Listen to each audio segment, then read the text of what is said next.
ការដែលអាចធ្វើបានប៉ុណ្ណឹងវាជារឿងជោគជ័យមួយហើយព្រោះការមិនញ៉ាំអាហារដែលមានភេសជ្ជៈផ្អែមអាហារកែច្នៃភេទខ្លាញ់ឆ្អែតគឺវាជារឿងមួយដែលល្អខ្លាំងមែនទែនព្រោះទាំងអស់ហ្នឹងគឺប៉ះពាល់ដល់សុខភាពខ្លាំងមែនទែនមិនសក់គីឡូប៉ុន្តែរូបរាងរបស់យើងតូចជាងមុនអាហ្នឹងគឺរត់តែជោគជ័យទៅហើយចាំមែនថាយើងបានស្រកខ្លាញ់ហើយយើងកាន់ម៉ាស់សាច់ដុំឧទាហរណ៍ថាយើងស្រកខ្លាញ់3គីឡូយើងបន្ថែមសាច់ដុំ3គីឡូអញ្ចឹងគីឡូរបស់យើងនៅតែដដែលតែបើសិនជាគីឡូនឹងកម្ពស់របស់យើងស្ថិតនៅក្នុង BMI ធម្មតាហើយអូខេយើងនៅសារតែប៉ុណ្ណឹងទៅអូខេតែបើសិនជាយើងលើសគីឡូយើងរៀងតូចជាងមុនមែនប៉ុន្តែយើងត្រូវតែបន្តការស្រកបន្តទៀត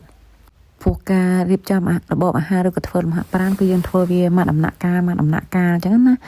អ្នកដែលធ្លាប់ញ៉ាំផ្អែមកាត់ផ្អែមចេញសិនជាពិសេសអ្នកដែលចូលចិត្តញ៉ាំភេសជ្ជៈផ្អែមបើកម្លាំងអីកាត់វាចេញ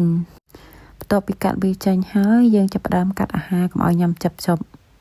បន្ទាប់ពីកុំឲ្យយើងញ៉ាំចប់ហើយយើងចាប់ផ្ដើមចម្រាញ់អាហារណាដែលមានកាឡូរីច្រើនអីយើងកាត់ចេញវិញនេះជាអ្វីដែលខ្ញុំរៀបចំពេលខ្ញុំចេញពីបាត់ដំបងទៅសៀមរាបដាក់តាមឡានទៅដើម្បីទុកញ៉ាំអញ្ចឹងណាបងប្អូន